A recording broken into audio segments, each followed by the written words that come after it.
alat tulis juga untuk bisa menulis refleksi atau golden moment. Silahkan. Baik, selamat pagi, selamat sahabat.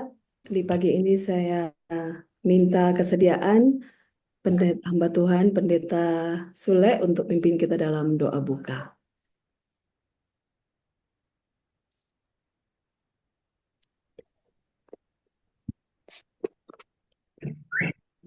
Baik, mari kita tunduk kepala dan kita berdoa.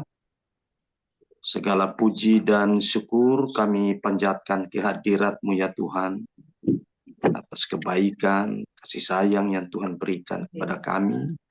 Kami boleh bangun dalam tubuh yang kuat, sehat, diberkati pada hari Sabat ini. Kami akan mendengarkan kabaran firman-Mu. Ibu Yuli yang nantinya akan memaparkannya, memohon urapan kuasa Roh Kudus-Mu dicurahkan sehingga Ibu Yuli boleh menyampaikan kebenaran yang indah ini, sehingga kami yang ada di ruangan Zoom ini dapat dikuatkan, dimampukan untuk menerima kebenaran ini, bahkan terlebih kami boleh dapat menghidupkannya di dalam kehidupan kami. Kerohanian kami kuat, kami boleh menjadi pelaku terhadap kebenaran-Mu. Saat Tuhan datang, kami boleh diselamatkan. Kiranya kasih dan rahmat Tuhan akan terus menjadi bagian kami di pagi hari ini, terlebih di dalam mengikuti pemaparan akan kebenaran firman-Mu. Di dalam nama Yesus Tuhan dan Juru Selamat kami. Amin. Amin. Terima kasih, Pastor. Dan baiklah, pagi ini di Sabat yang diberkati, kita sudah ada di bab 11 dari buku Langkah kepada Kristus, yang judulnya adalah Hak Istimewa Berdoa. Kalau di buku Kebahagiaan Sejati yang kecil hanya tertulis doa, ya. Dari pasal yang judulnya bertumbuh, kita melihat bahwa di dalam pertumbuhan kerohanian ternyata kita terlibat di dalam pekerjaan, ya, pekerjaan yang Tuhan percayakan untuk kita lakukan, dan kita sudah bahas itu ya di bab 9. Bagaimana Tuhan rindu kita ada di dalam pekerjaan yang Tuhan berikan, tanggung jawab untuk membuat kita terus bertumbuh, ya. Karena syarat kehidupan itu adalah ada pergerakan, pekerjaan. Di dalam kehidupan kerohanian pun seperti itu, ya. Mereka yang hidup pasti akan bekerja, dan mereka yang kerohaniannya hidup pasti akan aktif terlibat di dalam pekerjaan. Dan di dalam pertumbuhan itu juga kemarin kita dibawa ke dalam satu kondisi di mana kita akan mengenal Allah. Di dalam pengenalan akan Allah ini, di sana diajar Allah memperkenalkan dirinya lewat cara-caranya. Kita sudah belajar tentang alam, tentang peristiwa yang terjadi di sekitar kita, kondisi-kondisi yang berubah di sekitar kehidupan kita, pemeliharaannya dalam hidup kita itu ada cara Allah untuk berbicara supaya kita lebih mengenal Dia. Dan yang paling banyak diajar kemarin adalah bagaimana kita dapat mengenal Allah lewat mempelajari firman-Nya. Dan itu adalah bagian dari mereka yang bertumbuh di dalam rohani. Mereka tidak akan pernah puas dengan firman yang sudah mereka tahu. Akan terus ada rasa lapar terhadap firman Tuhan. Dan kemarin kita sudah belajar bagaimana pengenalan akan Allah ini bukan hanya sekedar tahu tentang Allah, tapi kita dibawa ke dalam satu hubungan dengan Allah. Hubungan yang sangat dekat, yang sangat intim. Yang bisa dibahas lebih lanjut mungkin oleh pendeta, bagaimana sebenarnya kenal itu adalah gambar hubungan ada di rumah tangga itu sendiri, ya. Di dalam dia punya bahasa aslinya. Tapi itu ya bagian dari pendeta mungkin menjelaskan lebih dalam. Tapi kita sudah melihat dan berbicara hubungan itu adalah dua pihak.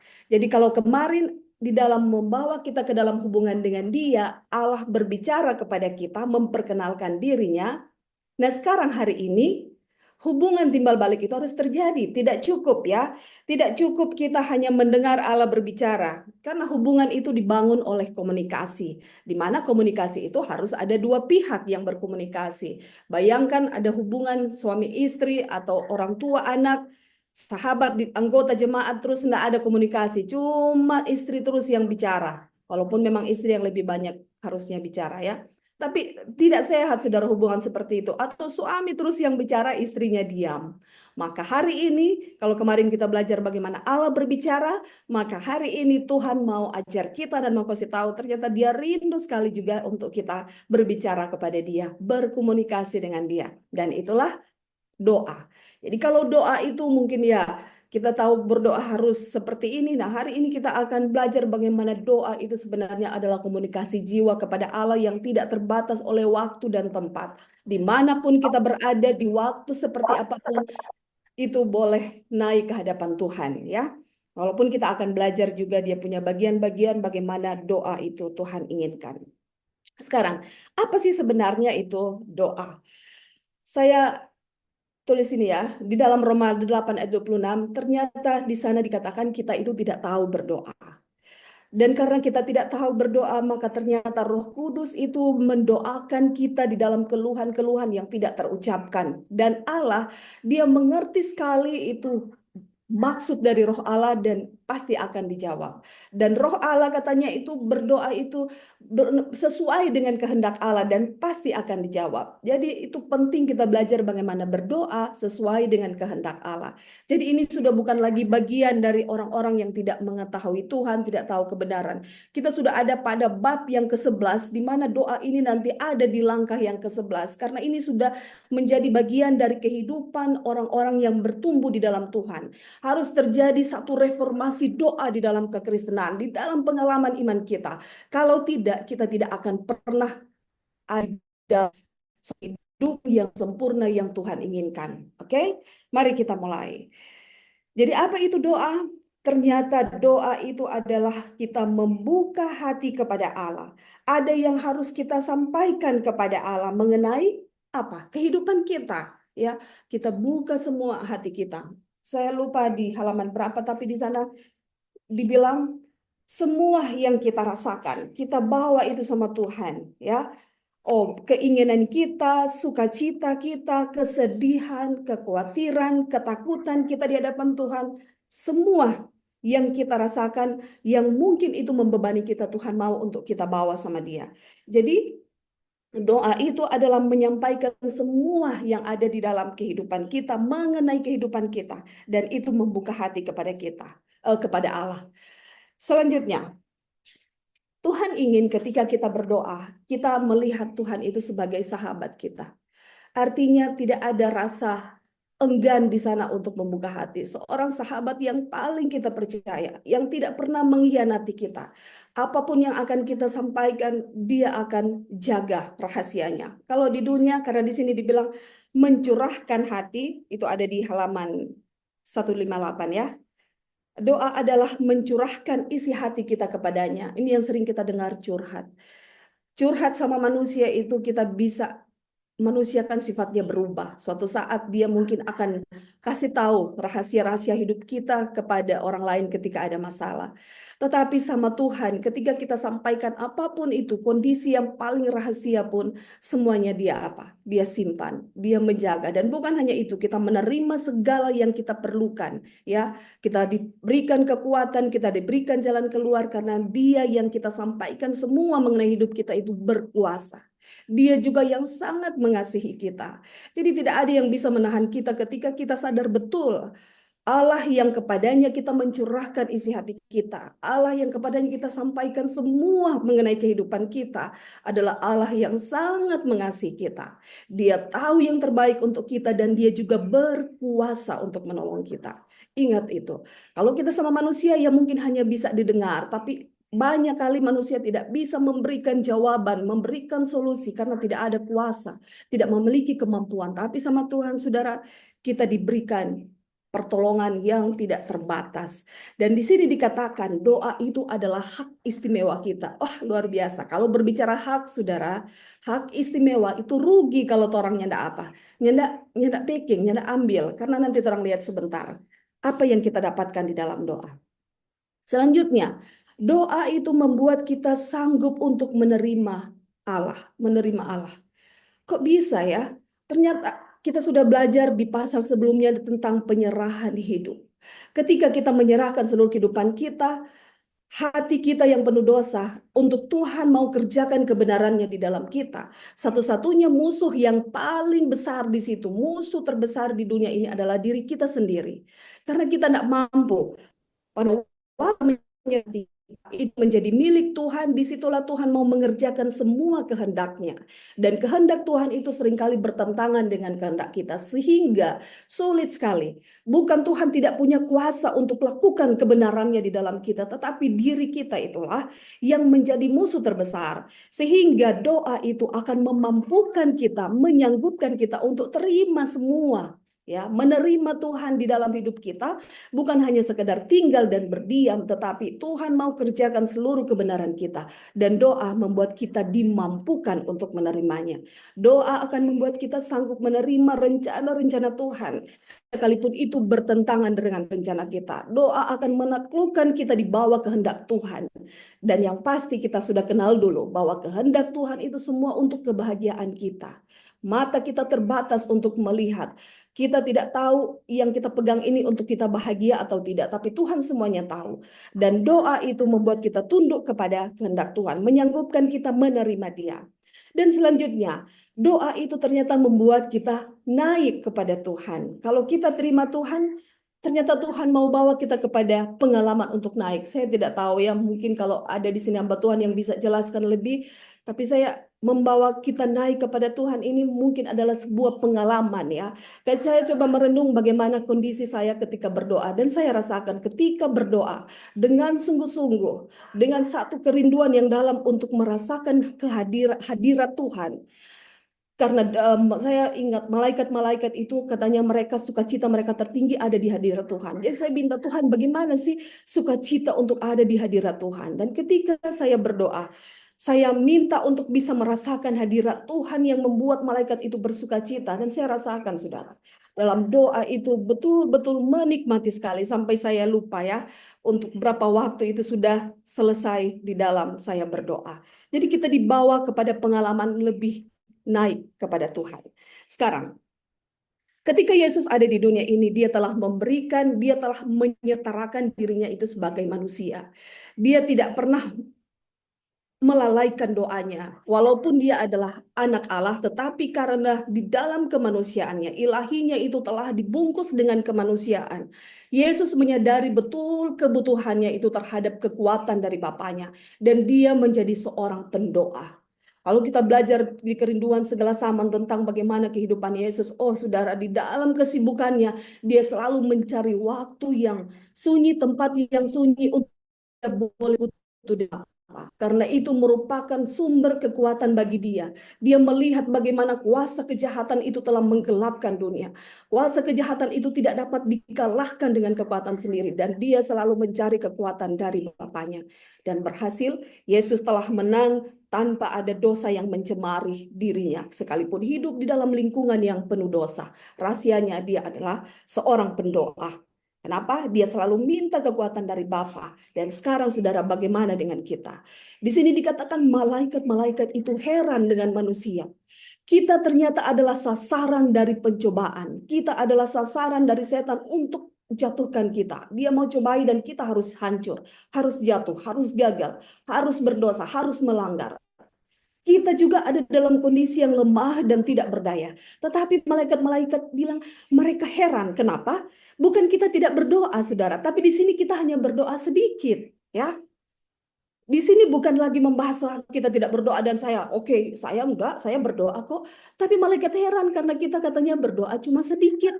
Jadi di sini kita sudah ada di dalam pengalaman kekristenan di mana Tuhan mau terjadi reformasi di dalam doa, kehidupan doa. Ya, kalau selama ini kita hanya berdoa 1-2 kali, Daniel ya 3 kali di dalam doanya. Itu di luar doa makan dan doa tidur. Itu adalah satu doa yang penuh dengan ketekunan.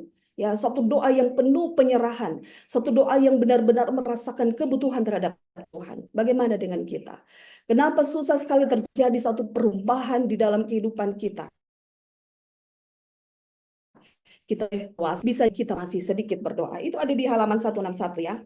161. Mereka melihat kita sedikit berdoa. Sekarang lihat.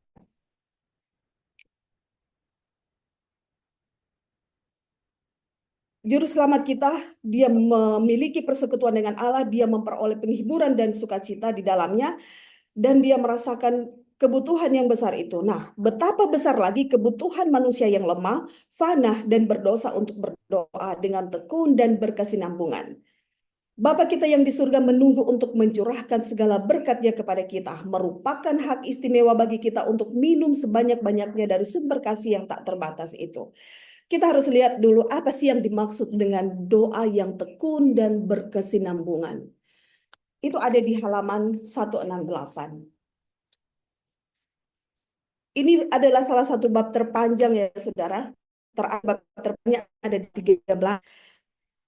Dan satu lagi bab pertobatan di bab 3. Ini bab terpanjang salah satu. Di sini dikatakan begini, mulai dari halaman 167 bagian akhir, ketekunan dalam berdoa merupakan sebuah syarat untuk diterima. Hendaklah kita selalu berdoa jika kita ingin bertumbuh dalam iman dan dalam pengalaman hidup. Kita harus berubah dari doa yang hanya sesaat menjadi bertekunlah di dalam doa dan dalam pada itu berjaga-jagalah sambil mengucap syukur. Jadi apa artinya bertekun di dalam doa? Selalu. Dan kemudian yang tadinya orang cuma berdoa mungkin ya asal-asalan, ya tidak asal-asalan juga, tapi mungkin hanya cepat-cepat ini karena dikejar mungkin oleh waktu, oleh kesibukan, oleh pekerjaan. Tetapi di sini dibilang ubahlah itu. Kita harus berubah di dalam berdoa. Kita perlu pertumbuhan dari doa yang hanya sesaat kepada bertekun. Jadi apa artinya bertekun? Itu adalah doa yang membutuhkan waktu menikmati hadirat Tuhan. Kalau kita belum ada satu sukacita di dalam berlama-lama di hadirat Tuhan, sesungguhnya kita belum capai kepada satu kehidupan doa yang Tuhan mau. Ya, satu kehidupan doa. Oke, silakan baca sendiri dan belajar sendiri untuk dapatkan pemahaman lebih lanjut karena kita tidak punya cukup waktu. Jadi tekun adalah suatu waktu di mana kita menikmati dengan bukan hanya sesaat untuk menyampaikan permohonan kita kepada Tuhan. Tekun dan berkesinambungan. Kalau kita baca dalam Kerinduan Segala Zaman di halaman 331, ketika Tuhan sudah mau mendekati, dia ditangkap di Taman Getsemani, dia suruh murid-muridnya untuk berdoa. Dia katakan, berjaga-jagalah dan berdoa. Di sini dibilang begini, murid-murid pada waktu itu tidak berniat untuk meninggalkan Tuhan. Tetapi mereka tampaknya dilumpuhkan dengan perasaan lengah yang sebenarnya dapat mereka hindarkan. Sekiranya mereka telah memohon kepada Allah dengan tidak berkeputusan.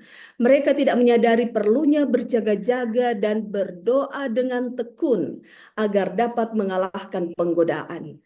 Jadi sebelumnya itu murid-murid ternyata sudah berdoa. Mereka sudah berdoa, tapi yang Tuhan minta di situ mereka berjaga-jaga dan berdoa.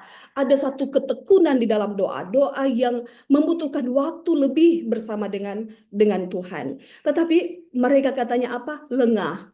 Kalau di sini dibilang tekun, lawan dari tekun itu lengah atau lalai, ya. Bukan tidak berdoa, tapi kita lengah untuk berdoa di dalam satu ketekunan dan akhirnya mereka dikalahkan oleh pencobaan. Di halaman 355, kalau sudah di dalam Yesus di Getsemani, di sini dia bilang begini, karena tertidur ketika Yesus menyuruh Petrus berjaga-jaga dan berdoa, Petrus telah membuka jalan bagi dosanya yang besar. Semua murid karena tertidur pada saat yang kritis itu menderita kerugian yang besar. Kristus mengetahui ujian berat yang harus mereka lalui. Ia mengetahui bagaimana setan akan bekerja untuk melumpuhkan perasaan mereka agar mereka tidak bersedia menghadapi ujian itu. Sebab itulah ia memberi mereka amaran. Sekiranya saat di taman digunakan untuk berjaga-jaga dan berdoa, Petrus tidak akan ditinggalkan bergantung pada kekuatannya sendiri yang lemah itu. Jadi kita lihat, murid-murid telah memberikan contoh bagaimana mereka tidak memperhatikan amaran Tuhan untuk berjaga dan berdoa. Mereka telah lengah, mereka lalai untuk tekun di dalam doa. Dan apa yang terjadi? Itu membuka pintu pencobaan bagi mereka. Dan pada akhirnya Petrus gagal. Murid-murid juga yang lain gagal. Dan amaran yang sama diberikan kepada kita juga sekarang ini. Kenapa kita banyak kali jatuh? Kenapa saya tidak memiliki kekuatan ketika ada di dalam satu pencobaan? Kenapa ketika diuji saya lebih banyak gagal daripada saya bisa melawan ujian itu? Kita perlu melihat kita punya kehidupan yang berdoa. Bisa jadi kita tidak memiliki suatu kehidupan berdoa seperti yang Tuhan inginkan, yang Tuhan kehendaki. Kenapa? Kita ternyata adalah sasaran setan untuk menjatuhkan kita. Kitalah sasaran dari pencobaan. Ya, di halaman 168, 161. Dan di dalam doa ternyata kita mendapatkan kekuatan. Bapa kita di surga sedang menunggu untuk mencurahkan apa, saudara? Segala berkatnya. Oh, saudara. Kata segala ini memberikan saya suatu pengharapan, suatu jaminan bahwa ternyata Allah di surga memiliki seluruh berkat yang kita perlukan, apapun itu, kekuatan, kedamaian, kebutuhan-kebutuhan yang lain dalam seluruh aspek kehidupan kita. Dialah sumber dari berkat itu. Tetapi dia menunggu kita untuk apa, saudara? Untuk minum sebanyak-banyaknya berkat itu. Makanya dibilang berdoa itu adalah hak kita. Kalau kita tidak ambil, kita punya hak, saudara, siapa yang rugi? Kita, saudara, yang rugi. Ya, jadi coba kita lihat bagaimana sebenarnya kita sedang dirugikan karena tidak berdoa. Allah memiliki segala berkatnya yang dia siap untuk curahkan. Merupakan hak istimewa bagi kita untuk minum sumber kasih yang tak terbatas itu. Betapa mengherankan kita sangat sedikit berdoa. Tuhan siap dan bersedia untuk mendengarkan doa yang tulus dari anak-anaknya yang paling hina sekalipun. Namun banyak keengganan di pihak kita untuk menyatakan keinginan kita kepada Tuhan. Apa yang dapat kita pikir?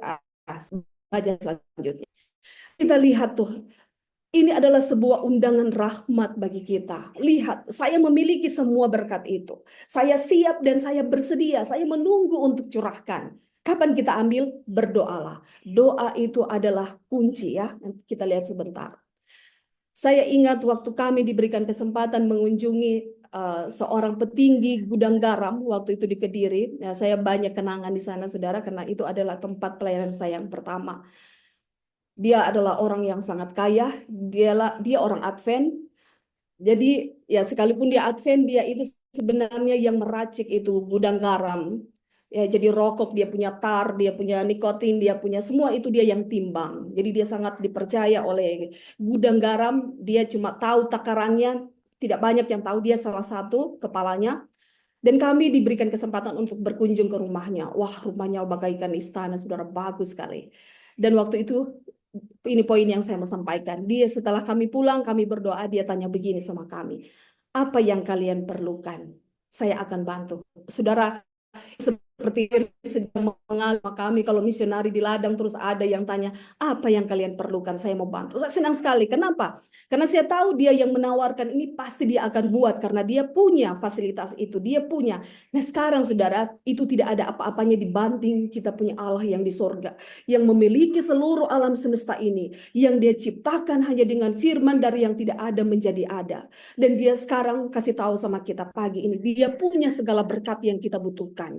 Dia menunggu kita untuk ambil, bahkan minum sebanyak-banyaknya tidak terbatas dari berkat-berkat itu. Dia menunggu, dia siap dan dia mau curahkan itu. Lalu apa yang masih menahankan kita? Apa yang masih memberatkan kita? Oh saudara, rugi kita kalau tidak datang. Oke? Selanjutnya.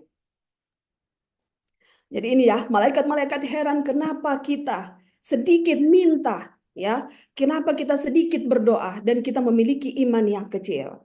Selanjutnya, kenapa kita perlu berdoa? Ternyata doa itu membuat kegelapan itu hilang. Sebaliknya, kegelapan dari si jahat mengurung orang-orang yang menolak untuk berdoa. Jadi kita lihat saudara, ketika kita tidak berdoa, kegelapan dari setan itu akan mengurung kita, mengelilingi kita.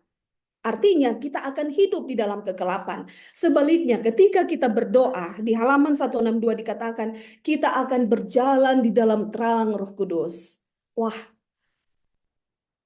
jadi berjalan di dalam terang Roh Kudus itu adalah diberikan kepada mereka yang selalu berdoa kepada Tuhan, berdoa dengan tekun, berdoa dengan berkesinambungan. Kita akan berjalan dalam terang Roh Kudus dan kita akan disertai oleh kehadirannya, ya. Sebaliknya, Kepada mereka yang menolak untuk berdoa, mereka akan dikelilingi atau dikurung oleh kegelapan. Dan ketika kita ada di dalam kegelapan, pencobaan-pencobaan yang dibisikkan oleh si jahat menggoda mereka untuk berbuat dosa. Disitulah kejatuhan kita. Dari kita tidak berdoa, kita berada dikurung di dalam kegelapan. Dan ketika bisikan dari penggoda itu datang kepada kita, kita tidak memiliki kekuatan untuk menang. Ya, kita akan jatuh dan berdosa.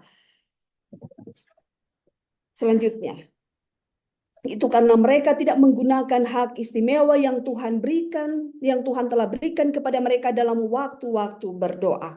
Mengapakah anak laki-laki dan anak perempuan Tuhan enggan untuk berdoa? Saat doa merupakan kunci di tangan iman untuk membuka perbendaharaan surga, di mana terdapat segala harta Allah yang maha kuasa dan tidak terbatas itu. Jadi kita lihat, doa itu, di dalam doa kita mendapatkan kekuatan dari Allah, ya. Doa itu adalah kita sedang menggunakan hak kita untuk mendapatkan segala harta yang dipunyai oleh Tuhan. Karena di sini diselanjutkan doa itu adalah kunci di tangan iman. Jadi kalau iman itu adalah tangan, tangan ini membutuhkan mata kunci untuk buka itu perbendaharaan surga. Apa itu? Doa. Wow. Kata-katanya ini sangat dalam ya saudara. Doa merupakan kunci di tangan iman untuk membuka perbendaharaan surga di mana terdapat segala harta Allah Maha Kuasa yang tidak terbatas itu. Tidak terbatas saudara, harta yang kita perlukan, apapun itu berkat yang kita perlukan, itu ada sama Tuhan ya.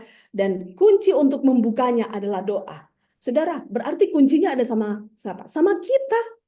Kunci buka itu perbendaharaan surga dan segala berkat yang ada di surga itu mau diberikan kepada kita yang tadi dikatakan kita boleh minum sepuasnya. Saudara, bukankah ini undangan rahmat bagi kita di hari Sabat ini? Apapun itu, keperluan kita, bukalah itu dengan doa. Harta surga itu, kunci perbendaharaannya itu ada sama kita. Ya, tanpa doa yang tidak berkesudahan dan tanpa doa dan tanpa tekun berjaga-jaga, kita berada dalam bahaya menjadi semakin lengah dan berjalan menyimpang dari jalan yang benar. Si musuh selalu berusaha terus-menerus untuk menghalangi jalan menuju takhta kemurahan itu agar kita tidak dengan permohonan yang sungguh-sungguh dan iman memperoleh anugerah dan kuasa untuk menolak pencobaan. Jadi kita lihat, karena setan tahu betul bahwa doa ini adalah jalan untuk mereka mendapatkan kuasa melawan pencobaan, makanya setan tidak akan biarkan saudara ya. Tuhan tidak akan biarkan kita begitu gampang untuk mencapai takhta kemurahan Allah. Maka dia akan menggunakan banyak cara untuk menghalangi. Jadi saudara tinggal lihat, tanya dan minta untuk Tuhan tunjukkan apa saja saat ini cara yang setan buat yang saya akhirnya terhalang untuk berdoa. Bisa jadi kesibukan kita. Berapa banyak kita gunakan waktu untuk lihat HP kita otak-atik ya. Mungkin kalau sama orang tua jarang ya. Pekerjaan mungkin yang menyita banyak waktu. Tapi untuk orang muda atau ibu-ibu yang tidak kerja yang membutuhkan waktu banyak, ada banyak kali kesempatan sebenarnya kita punya untuk berdoa, untuk datang kepada Tuhan. Tetapi kita lebih memilih yang lain. Dan ingat, setan selalu berusaha menghalangi jalan kita itu untuk menuju kepada takhta kemurahan. Saya lupa kutipannya, tetapi ada satu kutipan katakan, setan tidak pernah takut dengan seorang pimpinan gereja, pendeta, misionari, seorang pengajar Injil sekalipun. Yang setan takut adalah mereka yang berdoa. Kenapa? Doa itu menunjukkan bahwa kita sedang meminta kekuatan Tuhan. Doa menunjukkan ketidakmampuan kita, ketidakberdayaan kita, namun kita mengharapkan kekuatan dari surga. Dan itu yang setan takuti, ya. Setan takuti seorang pendoa. Sekarang, selanjutnya mari kita lihat syarat-syarat untuk berdoa. Ternyata Tuhan memberikan syarat juga bagaimana supaya doa kita itu boleh didengar. Jadi kita boleh lihat kemungkinan selama ini kenapa kita punya doa itu belum, kita bingung kenapa doa kita seperti tidak ada jawaban. Ya, kita lihat dulu apakah kita sudah mengikuti syarat-syarat yang Tuhan berikan. Yang pertama, ketika salah satu yang ini yang pertama adalah kita merasakan kebutuhan untuk memperoleh pertolongan darinya. Jadi apa syarat pertama saudara? Ketika kita berdoa dan pasti Tuhan akan jawab, kita harus merasakan dulu kita membutuhkan sekali pertolongan Tuhan. Tanpa kita merasakan satu kebutuhan yang besar, yang mendalam, yang sungguh-sungguh akan pertolongan Tuhan, kita tidak akan pernah menerima apapun, saudara. Itu sebabnya doa itu bukan secara sembrono. Doa itu harus lahir dari satu hati yang menyadari kondisi kita yang tidak berdaya. Dan kita sangat membutuhkan Tuhan. Dan sudah pasti, dengan doa seperti ini, Tuhan akan mendengar doa kita. Oke? Sebab aku akan mencurahkan air ke tanah, atas tanah yang haus, dan hujan lebat ke atas rumput yang kering. Harus merasakan dulu rasa lapar, rasa haus, kebutuhan yang besar terhadap pertolongan Tuhan, dan kita akan menerima pertolongan itu. Selanjutnya, doa syarat yang kedua, bagaimana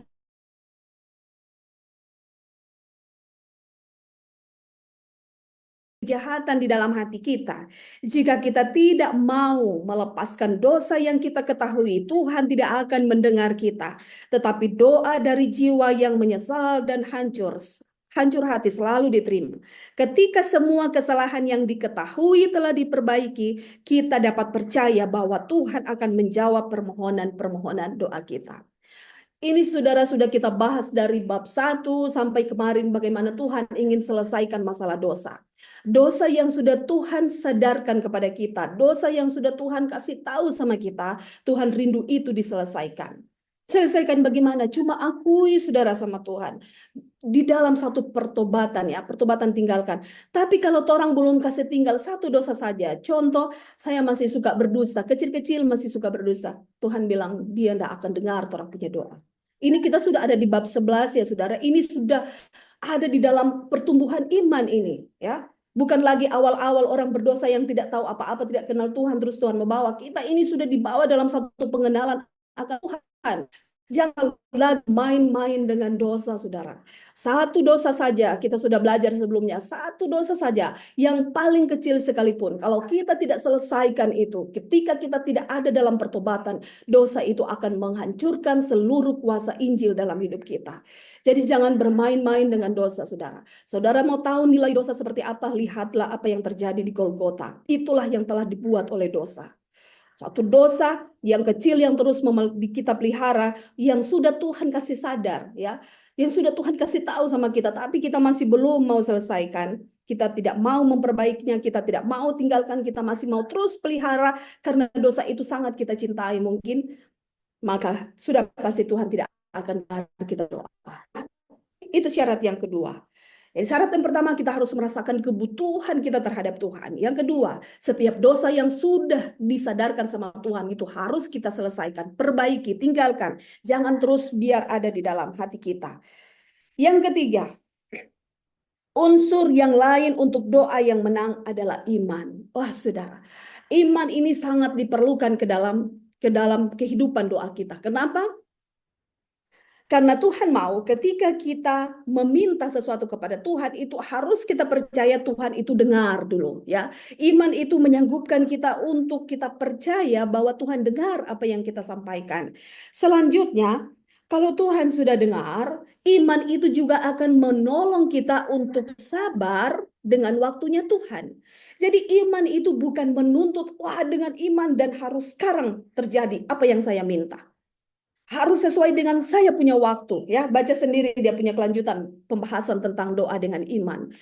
Banyak orang berdoa itu karena saking dia pikir dia berdoa dengan iman, harus sekarang Tuhan, sekarang.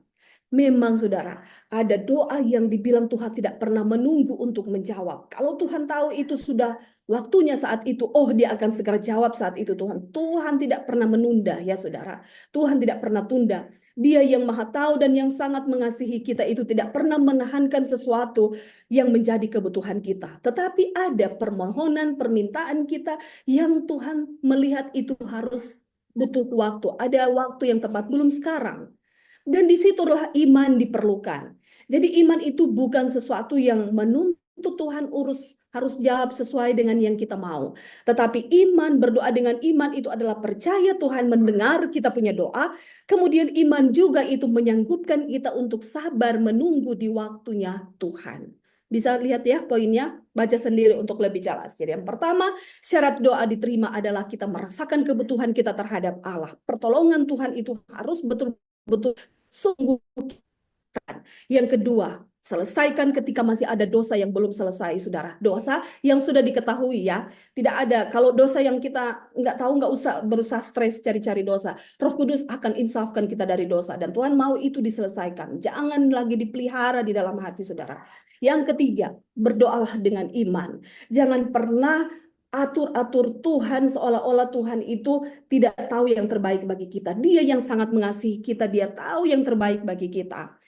Ada permohonan-permohonan kita yang tidak dijawab, dia tahu itu mungkin adalah sesuatu yang saya mau baca saja ya, dia punya kutipan. Kutipan tentang doa.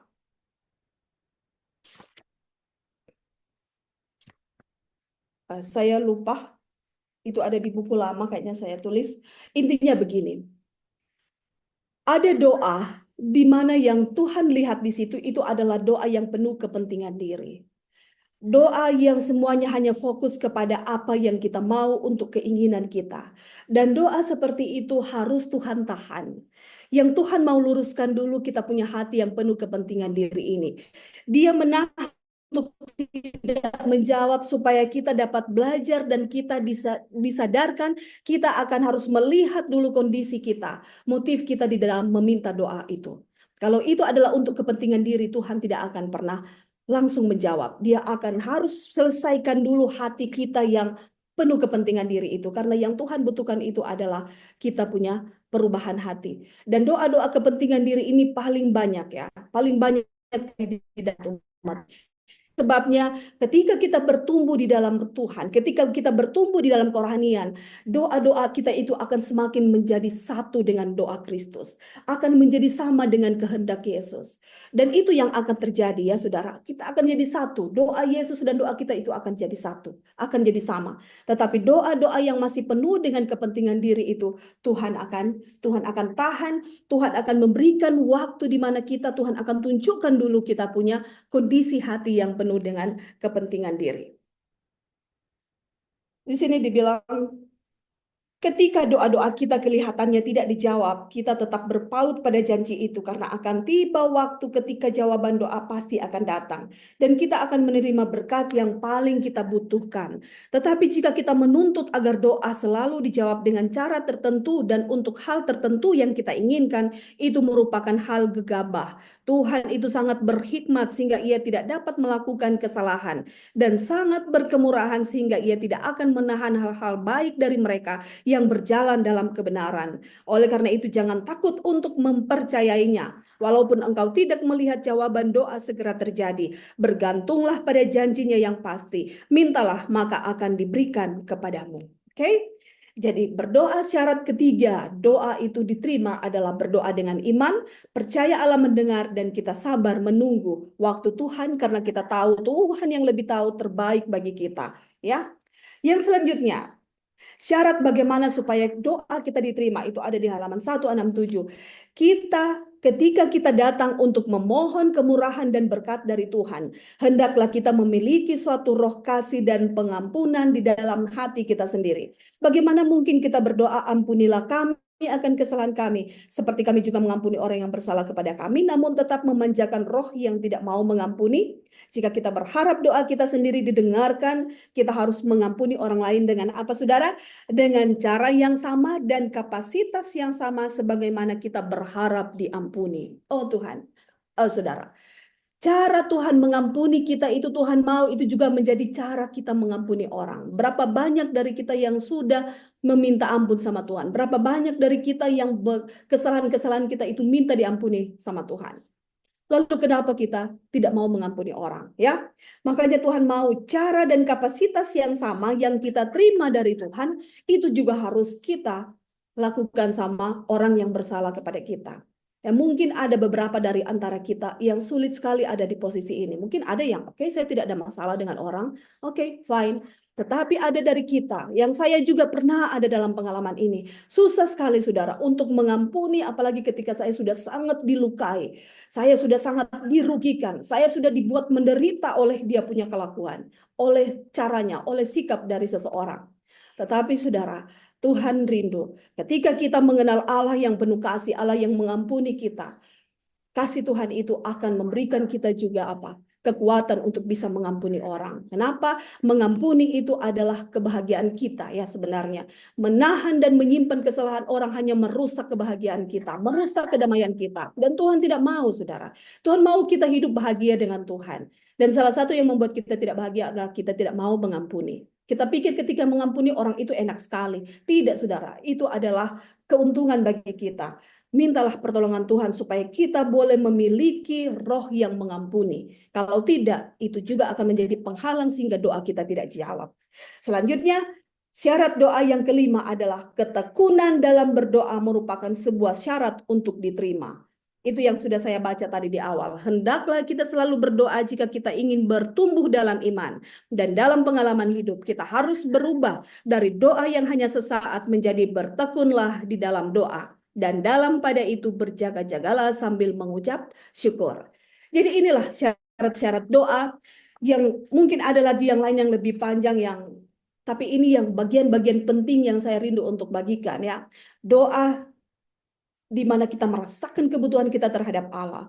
Doa di mana di situ kita apa? Apa yang kedua tadi?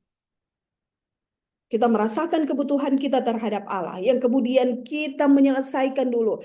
Kita pastikan bahwa tidak ada dosa lagi yang kita pelihara manjakan. Yang ketiga, kita berdoa dengan iman. Kita sudah belajar apa itu iman. Yang keempat, dalam berdoa kita juga harus lebih dulu mengampuni orang yang bersalah kepada kita. Dan selanjutnya kita perlu untuk hidup di dalam doa yang tekun. Doa yang tekun itu bukan hanya doa sesaat, doa sebentar saja, tetapi doa yang membutuhkan waktu di hadirat Tuhan. Lalu, bagaimana untuk kita bisa memiliki doa yang tekun? Lakukan setiap usaha untuk tetap membuka persekutuan antara Yesus dan jiwamu sendiri. Carilah setiap kesempatan untuk pergi ke tempat di mana doa biasanya dilayangkan. Orang yang betul-betul mencari hubungan dengan Tuhan akan terlihat dalam pertemuan doa, dalam segala kehidupannya, di dalam rumah tangga selanjutnya ya, di dalam rumah tangga, di dalam jemaat, di dalam keluarga dia akan tidak pernah menghindari yang namanya berdoa. Tetapi lebih daripada itu, doa pribadi itu sangat Tuhan rindukan ya. Tidak cukup hanya doa seperti itu, harus ada dalam doa pribadi juga. Jadi jangan tunggu kalau ada waktu, tidak ada kesempatan. Tidak, di sini dibilang carilah setiap kesempatan. Jadi berdoa itu bukan tunggu-tunggu. Nah, kalau terlalu sibuk, tidak ada waktu ya sudah lupa berdoa. Tapi kita butuh untuk mencari waktu itu. Artinya kita harus menentukan waktu, menetapkan waktu. Dan Daniel adalah teladan kita ya. Kita bisa jadikan juga Daniel adalah teladan di dalam hidup berdoa. Dia sudah punya waktu yang tetap, saudara, untuk berdoa.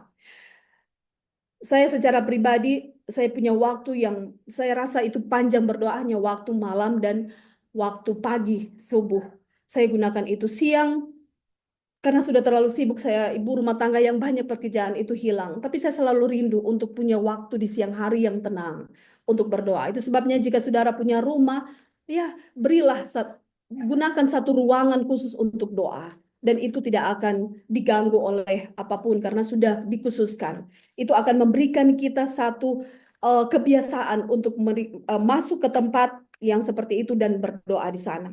Tetapi kemudian harus lihat juga, kalau kita hanya terkunci kepada kondisi untuk masuk dalam satu ruangan, harus menggunakan waktu lebih, kita tidak akan berdoa-berdoa. Ingat, tekun dan berkesinambungan. Tekun kita sudah fix. Tekun adalah memiliki waktu lebih di hadirat Tuhan. Berkesinambungan artinya tidak berkeputusan. Nah, kalau kita mau pakai yang berdoa terus dalam ruangan, di dalam satu tempat, dalam waktu yang panjang, orang sudah mau bikin apa-apa. Itu sebabnya berkesinambungan artinya kita terus menaikkan permohonan kita. Hati terus terbuka ke hadapan Tuhan dimanapun kita berada. Makanya di sini dikatakan, tidak ada waktu dan tempat yang tidak cocok, halaman 170. Tidak ada waktu atau tempat yang tidak cocok untuk menyampaikan sebuah permohonan doa kepada Tuhan. Tidak ada yang dapat menghalangi kita untuk mengangkat kita di tengah keramaian jalan, di tengah sebuah pertemuan bisnis, kita dapat melayangkan sebuah permohonan doa kita kepada Tuhan. Ya, mungkin ini kita sudah tahu dan sudah banyak dengar.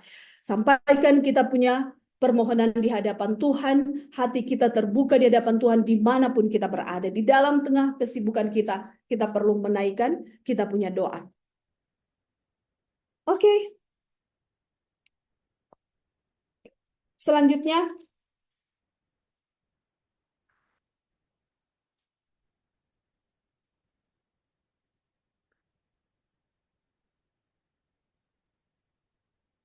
di dalam berdoa, kita perlu untuk memiliki lebih banyak pujian kepada Tuhan karena kasih setianya, karena perbuatan-perbuatannya ajaib terhadap manusia. Ibadah kita tidak hanya sepenuhnya terdiri dari meminta dan menerima. Hendaklah kita jangan selalu memikirkan keinginan kita dan tidak pernah memikirkan berkat yang telah kita terima. Kita seringkali berdoa memohon sesuatu tetapi terlalu pelit untuk mengucap syukur. Di dalam berdoa juga Tuhan rindu untuk selalu ada ucapan syukur. Itu sebabnya doa yang selalu sekarang ya kita jalankan semua doa apa itu namanya? Dalam setiap revival doa itu selalu ada ujian, doa pengakuan dosa, doa permohonan dan doa ucapan terima kasih. Itu adalah satu teladan doa yang ketika dipraktekkan itu akan membawa reformasi dalam kehidupan doa kita. Terlalu banyak kita meminta, menyampaikan, tetapi sedikit sekali untuk kita mengucap syukur. Sedikit sekali kita sadar dengan berkat-berkat yang sudah Tuhan berikan kepada kita. Sehingga doa kita itu seperti hanya minta-minta terus sama Tuhan. Tetapi ketika kita bersyukur, itu tandanya kita sadar, kita mengetahui dan kita telah melihat bagaimana berkat itu sudah Tuhan berikan bagi kita. Jadi saudara, doa itu bukan karena Tuhan tidak tahu keadaan kita. Doa bukan karena Tuhan tidak tahu kebutuhan kita. Tuhan tahu semua. Tetapi ingat, hubungan itu harus ada timbal balik ya. Tuhan berbicara kepada kita, Tuhan juga rindu kita berkomunikasi dengan Dia, membuka hati kita kepada Dia, menyampaikan kita punya kebutuhan kepada Dia. Dan itu akan memberikan satu hubungan yang akrab. Itu ada di halaman pertama. Hubungannya dengan Tuhan. Jadi dengan Tuhan itu walaupun tidak terlihat, Tuhan rindu itu hubungannya nyata seperti dengan manusia yang terlihat. Dan itu hanya akan dicapai dengan kita berdoa. Tuhan berbicara dengan firman, Tuhan juga rindu kita sampaikan, berkomunikasi dengan Dia lewat doa. Tuhan kiranya akan menolong kita. Kehidupan berdoa adalah kehidupan dari orang yang beriman. Itu adalah pengalaman kerohanian di dalam bertumbuh bersama dengan Yesus. Dan kalau selama ini kita masih ada yang kurang dari yang sudah kita bahas pagi ini, Tuhan juga akan menuntun. Minta untuk hati yang rindu sama Tuhan. Minta untuk ada sukacita ada di hadirat Tuhan. Semuanya perlu kita minta. Karena hati kita ini, saudara, tidak ada senang dengan Tuhan. Ya, lama-lama dengan Tuhan itu seperti membuang-buang waktu, menyia-nyiakan waktu. Padahal sebenarnya di dalam hadirat Tuhan, itu adalah hak kita untuk menerima sebanyak-banyaknya berkat yang Tuhan sediakan. Bahkan Tuhan menunggu, Tuhan siap mencurahkan. Iman membutuhkan kunci untuk membuka perbenaran surga. Dan itu adalah doa. Tuhan memberkati kita semua. Mari kita satu dalam doa. Bapa yang di surga, terima kasih banyak di Sabat yang diberkati ini. Kami boleh melihat undangan rahmat dari Tuhan bagi kami yang lemah dan tidak berdaya, yaitu untuk datang kepada Tuhan di dalam doa. Bapa yang baik, mungkin selama ini kami telah berdoa, tapi masih dengan waktu yang begitu sedikit, atau dengan cara yang sembrono, atau belum memenuhi persyaratan yang sudah kami pelajari pagi ini. Engkau mengenal kami semua, tuntun kami Tuhan, untuk ada di dalam kehidupan yang Tuhan inginkan. Tuhan tidak meninggalkan kami untuk melakukan sendiri, tapi janji-Mu sudah begitu banyak kami pelajari, bahwa ketika Tuhan menaruh syarat kepada kami, Tuhan juga yang akan memampukan kami, yang akan melakukannya di dalam kami. Terima kasih banyak Bapa. Engkau adalah Allah yang selalu menginginkan terbaik bagi kami. Engkau Allah yang selalu bersedia untuk memberikan semua kebutuhan kami, karena Engkau Allah yang mengasihi kami. Tapi kami seringkali lupa, kami berusaha sendiri, berjuang sendiri, sehingga kami mengalami satu kehidupan yang tidak bertumbuh di dalam Engkau. Tolong kami Tuhan untuk terjadi reformasi di dalam kehidupan berdoa. Di hari Sabat ini kiranya kami boleh menyembah Engkau dengan sukacita karena pertolongan Roh Kudus-Mu yang akan memampukan kami menikmati Sabat yang indah ini. Ini doa kami Tuhan, di dalam nama Yesus. Amin. Terima kasih Bu Yuli, dan kepada kita semua. Kita akan dokumentasi untuk pertemuan hari ini. Ya, mari dibuka kameranya dan kita menunggu aba-aba dari fotografer. Siap. Buka kameranya semua. 1, 2. Sekali lagi. Terima kasih. Terima kasih. Baik, terima kasih. Selamat pagi untuk kita semua. Selamat ulang Selamat tahun. pagi, Selamat selamat ulang Natal tahun, banget. Tuhan Pak berkati Adel. semua. Panjang umur selalu. Ya. Sampai ketemu Sampai di ketemu gereja. sebentar. Bye. 3. Thank you. Bye-bye.